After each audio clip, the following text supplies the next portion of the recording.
am next, and I'm here to discuss a very different angle, much less applicative, or maybe also with lots of with lots of implications. But I'm coming to this from a very basic social cognitive neuroscience perspective. And ta-da.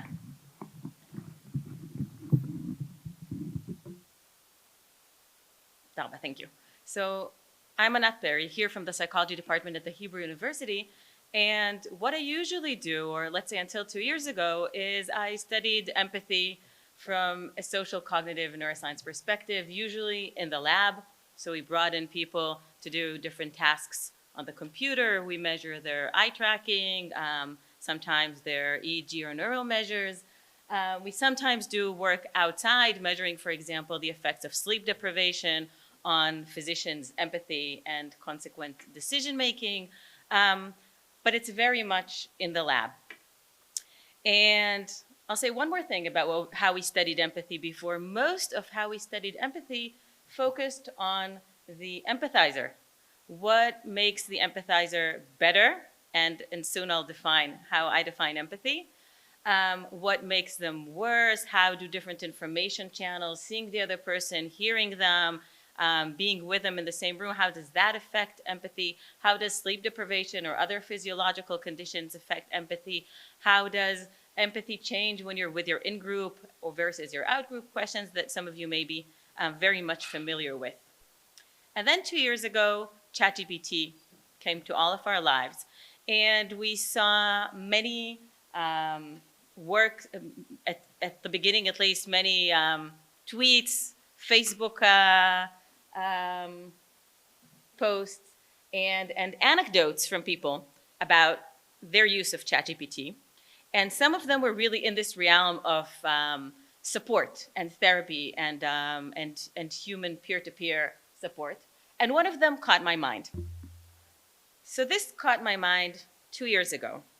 And this was a tweet on then Twitter, today X, by a CEO of a company called Coco. Is anyone familiar with this company? Yes, a few of you are. So what this company used to do, and still does actually, is peer-to-peer support.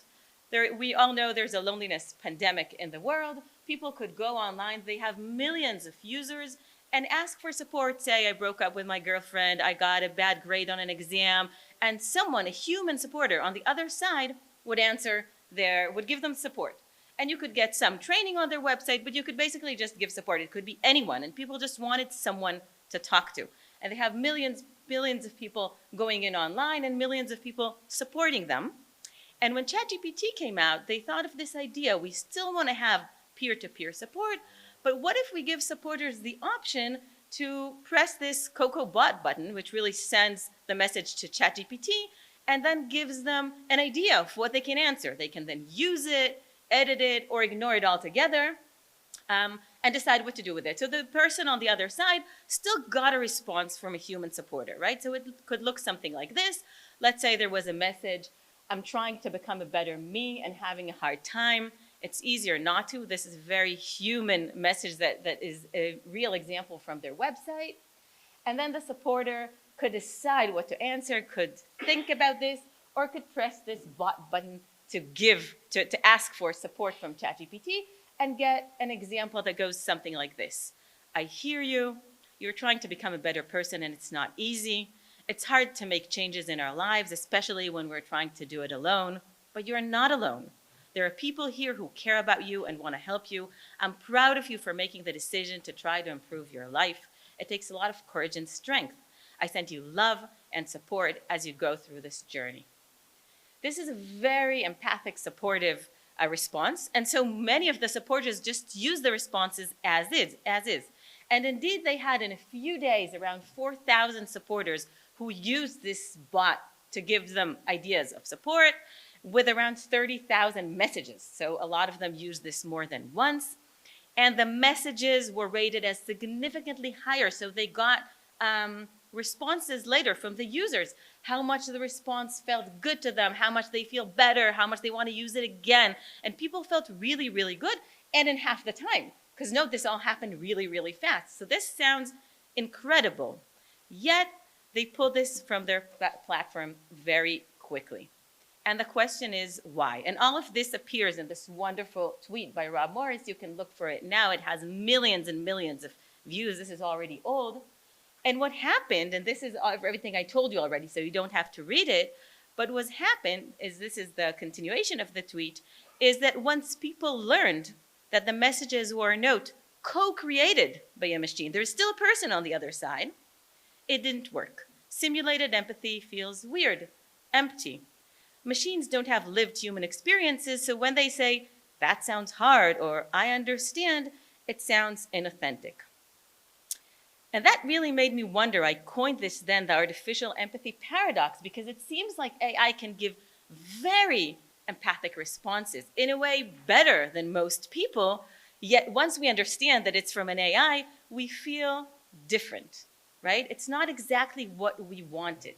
And you can also see a lot of these responses when you look at responses to the tweet. I'll just give you some examples. Why can't you tech people be normal?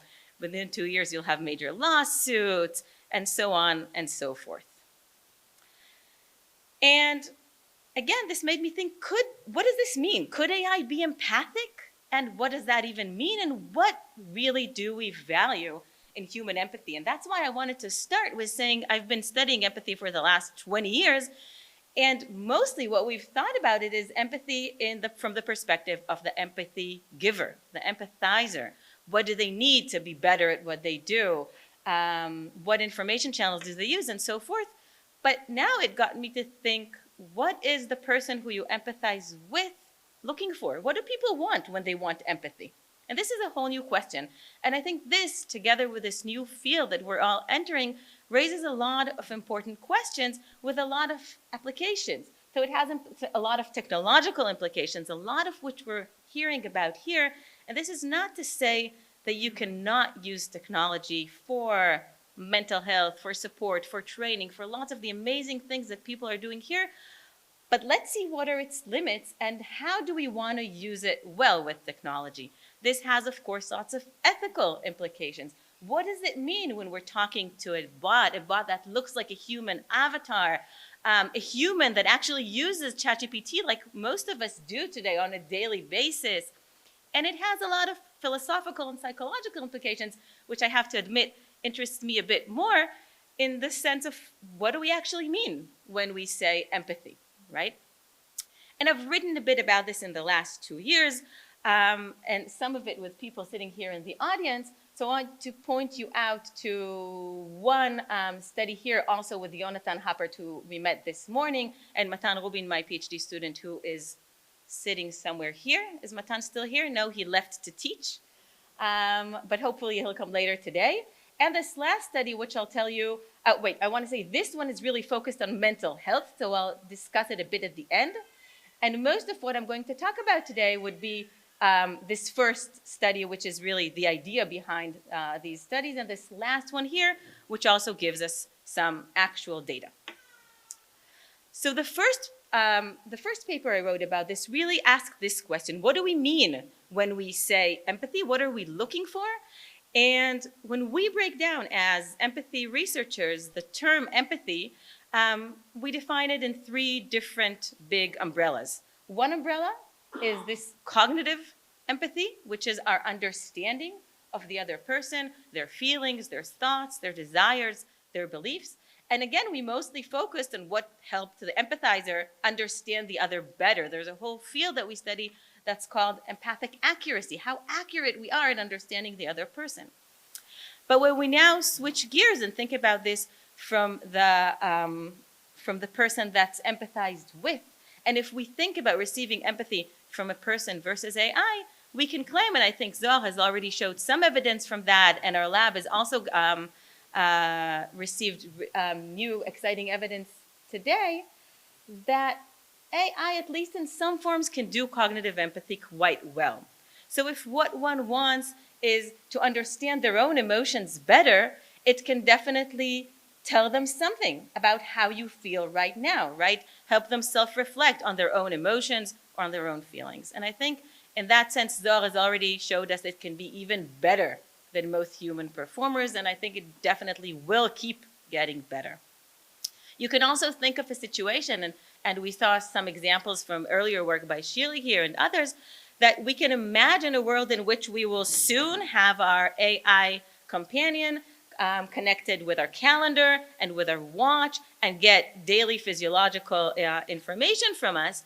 And then it can tell you, Mario, you seemed a bit stressed right now, but it might be related to the fact that you've been organizing dozens of conferences in the last month, and you have another conference tomorrow or the next week, and you have this and that in your calendar, and we know how you slept, and we know what you ate, and so on and so forth. So it will be better because it will know, so it will have so much information about us. So I think in the cognitive sense, it can have a lot of value. But empathy has two other important dimensions. One is this affective dimension. When we empathize with someone else, we feel something of what the other is feeling. We share their pain. We share their joy. It could also be positive empathy.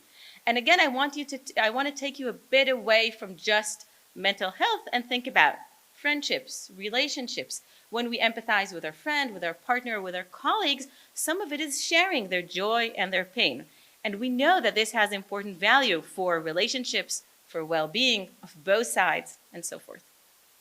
And another important, sometimes neglected aspect of empathy is this motivational aspect, which is sometimes also referred to as compassion or empathic care, and really refers to the part where we know that someone is suffering and we want to engage and help them. But if we think about this again from the point of view of the person receiving empathy, if I get empathy from Mario, I know that now Mario is investing his time, energy, which we know is limited, his mental resources in thinking about being here with me. And these two aspects of empathy, AI doesn't have. It can, of course, fake. It can tell you, I feel your pain. It can tell you, I care about you. You are not alone. But really, you are alone. And so I argue that what seems to be a limitation of human empathizers, the fact that we are biological beings with finite energy for care and for support, is why our empathy at the end will be valued more than that of AI. And I want to stress, I'm not saying that AI's empathy is not valued at all. It could have lots of value. But I want to say that given the option to have a human there for you, you will value human empathy more. But this is all theoretical. So we wanted to also get some data to see if really this stands. And all of this data, again, has been collected in the last year and a half by my brilliant PhD student who is here this morning and will hopefully come back in the afternoon, Matan Rubin. So if you see him here, you can talk to him about it later. And this paper has just been, it's just in press right now in Nature Human Behavior. So hopefully it will come out in the next few days. In the first line of studies, we wanted to see if we can replicate what Rob Morris reported on Twitter, because he reported on a lot of data, but the data is not really out there. So what we did, we took around 1,000 participants online on Prolific, and we asked them to share a recent emotional story that they're struggling with today. And then we told half of them that they will receive a response from ChatGPT, and the other half that they will receive a response from another participant, another human. Now, in reality, all the responses were generated in the same way. So all of the responses were generated by ChatGPT, which we prompt to be very empathic, and we prompt it with our definitions of empathy, having a cognitive and affective and motivational component and so forth. So people got responses that were personalized, but were created in the same way, but they perceived, half of the people perceived them as coming from a person, while the other half perceived them as coming from ChatGPT.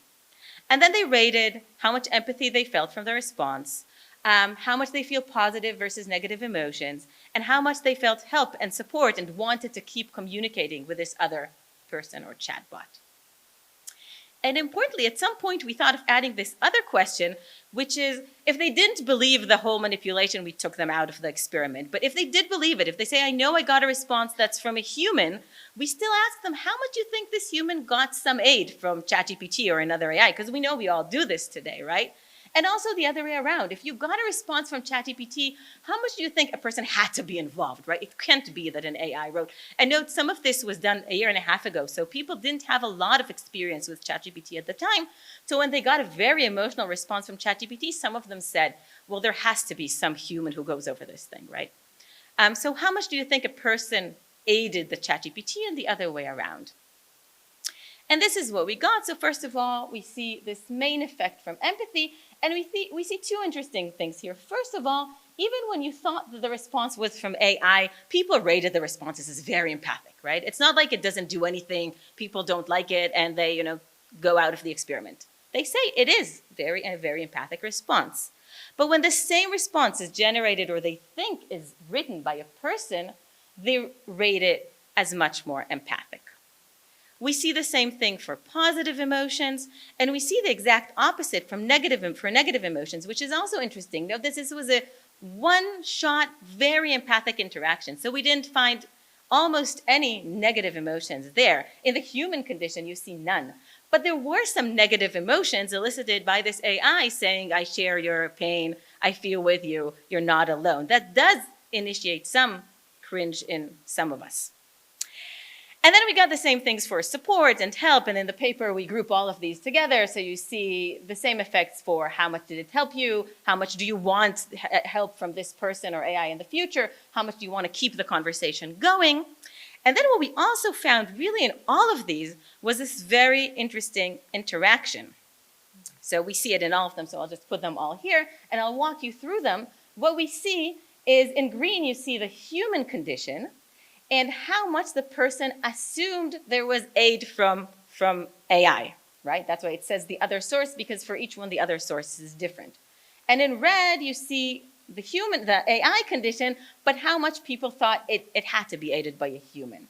And what we see here is if you got a human response, or you thought you got a human response, but you had this a feeling that the person had probably used ChatGPT or some other LLM, then empathy dropped. The more you thought AI was involved, the less empathy you felt at the response, the less help, the less you wanted future help, the less you wanted to keep the conversation going. We really see this in all our measures. We sometimes also see the opposite. The red line here is not always significant. So we sometimes also see that if you get a response from AI, but you think there has to be also a person on the other side, people feel a bit more empathy and support. We then went on to deal with some alternative explanations, a lot of them brought up by excellent reviewers. So I really like this part. First of all, we saw this was not specific to ChatGPT, so we also replicated this with Llama, which is an open source LLM, so people can try it at home. And we, by now, tried it with also other LLMs, and we replicate these results well. Second, we thought, well, one interaction, even in these short support systems, is not really ecological. If you call Israeli support centers like Iran, or if you chat on Coco app or other apps, you probably have more than one interaction. Now, for ethical reasons, we didn't want to have very long interactions, because note, right after this, we tell the person, well, you know what, you weren't really talking to a real person, this was ChatGPT. We didn't want them to start an hour chat, but we did try multiple iterations. We had people go back and forth 3 or 4 times with what they thought was ChatGPT or what they thought with another person, and we get identical results. So people still value, rate higher empathy, higher support, higher help, and so forth. When they think they're talking to a person versus AI, they show more positive emotions and less negative emotions when they think they're talking to a person versus an AI, and so forth. And also, this is one that I like the most. One of the reviewers suggested that this may be a kind of halo effect. You saw the very long, nice response that ChatGPT wrote to that person for support. Most humans are not that good. So maybe thinking that a person in such a short time generated such a lovely empathic response really made you just think very well about this person. You would rate their intelligence as very high, you would rate them as very friendly, and many other things, and so you also rate them as very empathic and very supportive. But really it's not about empathy, it's just, this person is probably doing very well. So we did 2 other things here. One, we had people wait more time. So maybe 1 minute to write such a long response is too short. If you wait 3 minutes to get a response, you still value a human response much more than one written by ChatGPT. Well, 3 minutes is really enough to write such responses. But we also did the opposite. We had responses in 1 minute, but we told ChatGPT to write responses that are written as if they were written by an average person, a one-sentence empathic response, but written by an average person with high school education or something like that. So the responses were much shorter, much more day-to-day, human-like, and still people rated these responses as valued much more than the AI ones. Okay, so let's go on. We then wanted to see if this is just general, right? Maybe this is AI aversion. People want, people for everything, and they'll just rate people as high no matter what. Or is it really specific to these two aspects of empathy, which people understand that the AI can't authentically give them, right? Do people understand that if they're talking to an AI, it might be cognitively doing well, but it doesn't feel anything and it doesn't care for them?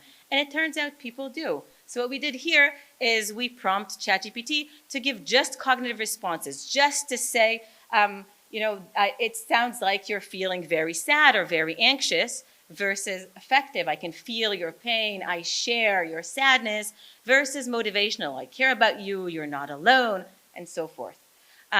So there are some examples here where we gave them the same dilemma just to see if this works, and we had 3 different responses. I won't go into reading them now, but there are also examples that we give in the paper, and we can see that it does it relatively well. So these examples are actually rated as more cognitive, more effective, or more motivational. And now let's look at the results. So if we look now here on the x-axis, we will have the different conditions separately. So people got only a cognitive empathic response, only an effective one, or only a motivational one. And here you'll have the empathy in the response, and we'll see again in green human responses, in red an AI response. And we see that for cognitive, we don't have a significant effect. So people do understand that when the AI says, I understand you're feeling this and that, well, we can argue about what understanding really means, but it can do that pretty well. But if it says, I share your joy or pain, or if it says, I care about you, you're not alone, people prefer to get that from a person. When people, that's what they're looking for, they prefer that from an actual person.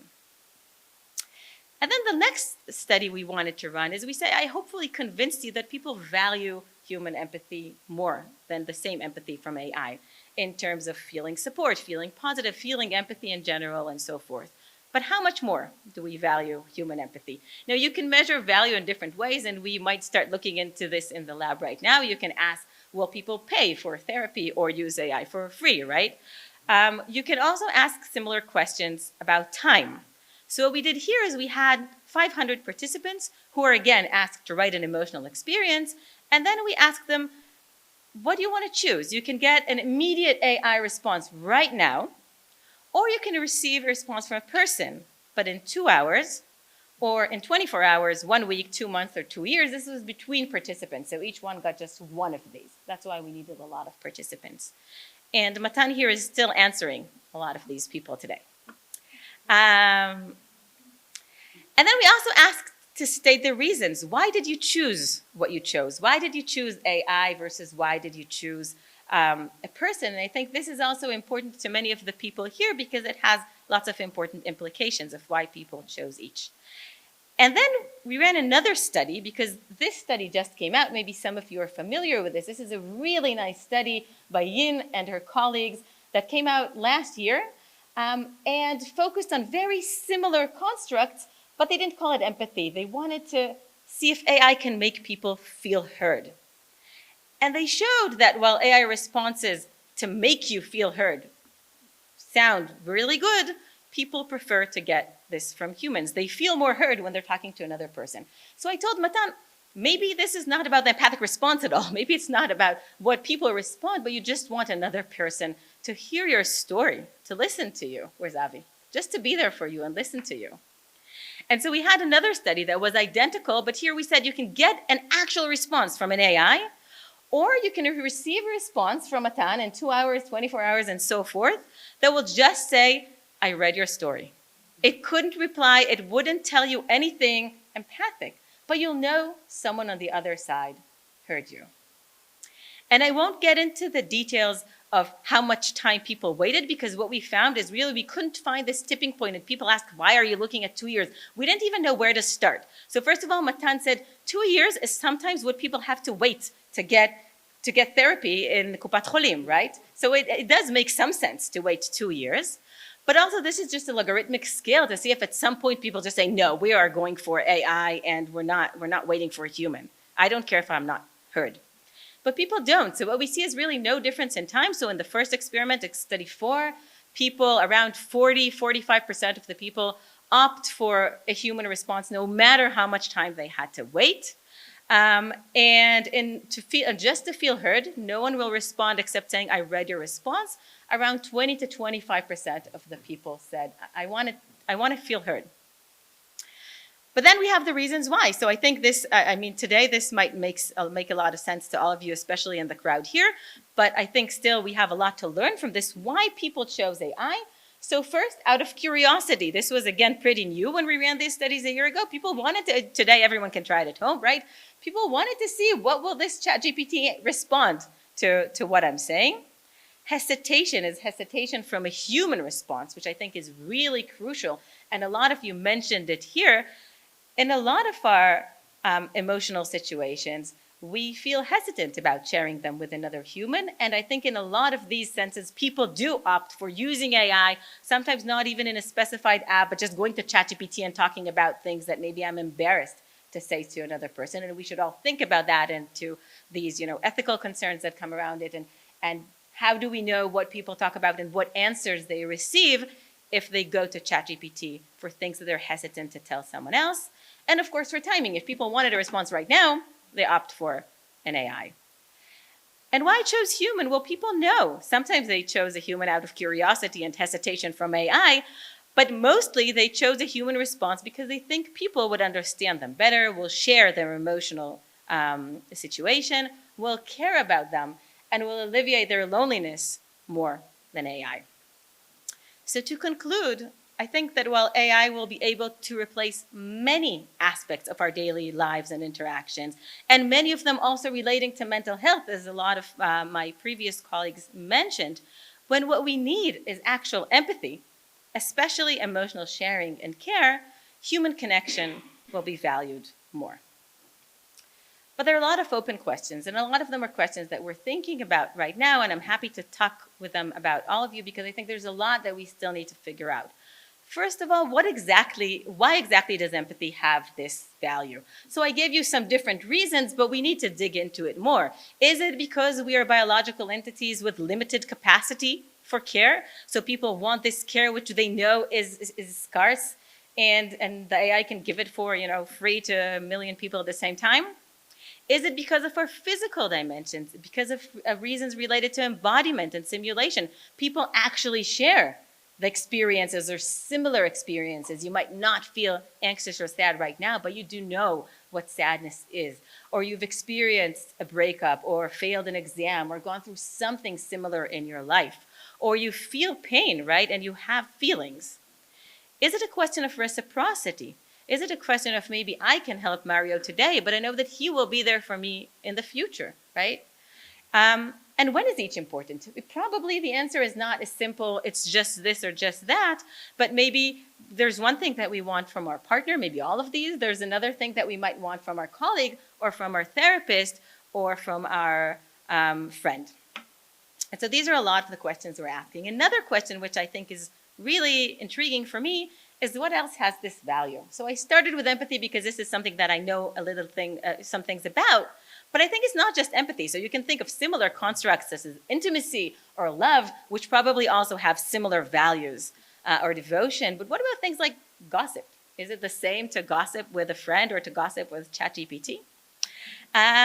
What about things like humor, sharing humor with someone else versus with an AI? What about art? So there's starting to be some forms of, some study the differences of how we perceive human-generated art versus AI-generated art, and people do appreciate it and are very, excited about work that's generated just by AI. But I think a lot of what we value in human art is similar to what we value in human empathy. It's the feelings, the experience behind the artwork or the effort behind the art. And so it is probably perceived at least differently when we perceive art generated by AI. And I think these are just, examples, but they're not a lot. Probably AI can replace most of our interactions, but at least some things that are very special about human connection and human interaction. And I think this is something we should all start thinking about. Now, this has lots of implications. So we all know we're living in a epidemic of loneliness and isolation, among other pandemics right now. And this could have and already has lots of effects. Shirley mentioned them before, right? What about this generation of teenagers who grew up during COVID and then a war here in Israel? What happens to their relationships, to their loneliness? And what happens now if you add to their anxiety that may be normal in today's world? If they're already anxious about meeting new friends and more people, what happens when they have this virtual friends? I don't have these slides here, but there are slides by an app called Replica. Maybe some of you are familiar with it, which promises you an avatar that you design that will be always empathic for you and always on your side. What if you could have that as your friend? What if even and you have this, feeling that it's not that authentic, it doesn't have the exact same value, but also it's really scary to go outside and make actual friends. So I think this is something we should all think about. And Shirley mentioned well that, kids and teenagers may think about these things differently than we do now. But we also have the responsibility of thinking where this might go. It could go very, very well. It could be very beneficial if this, for example, helps them solve problems with their friends, like the example that this nice kid said on the video. But it could just suggest to be their alternative friends and have, give them less options to actually learn from real social interactions in the real world. And lastly, I want to focus on specific implications for mental health, which we know also, like others mentioned before me, we are missing lots of therapists, and people could use AI in very beneficial ways, like Jonathan mentioned before, and Shirley and Zohar, but we have to think about where exactly it could be beneficial and what are maybe the few points where we still want this human connection. And Jonathan touched on this a bit. But I want to say again, and this is referring to the paper that we wrote together last year, we thought about this exactly from this perspective. So I want to cite a bit from that exact paper. What we said there is the advent of advanced AI technologies offers, as we saw today, substantial benefits and potential enhancements to the therapeutic practices, as well as greater accessibility, which I think is really crucial for a wider population. Nevertheless, certain junctures within the therapeutic processes may be particularly sensitive to the need for human rapport. Now, this is easily said than done. We now have to understand what these specific time points are. We want to offer that maybe those time points, which may be whole treatments for some people, or just specific sessions or specific moments, are times when empathy is especially needed. And although conversation with AI, like we saw, can simulate empathic interactions really well, sometimes creating the impression of empathy surpassing human capability, the essence of seeking empathy transcends the mere reception of an ideal empathic response. It encompasses a longing for the genuine care and emotional engagements of the individual offering support. And so the optimal path forward may lie in designing applications, like many of you are doing here, that facilitate therapist AI partnerships, wherein AI systems could augment various facets of empathy from initial intake and evaluation to, in some cases, complete treatments, while also always keeping in mind and consciously addressing the need for authentic human empathy, compassion, and care when it is relevant for treatment success. And when are these time points is really on us and on you. And with this, I want to thank my lab and funding, and especially Matan, who I hope you meet later today. And after I take one or two questions, we can go out to lunch. Thank you.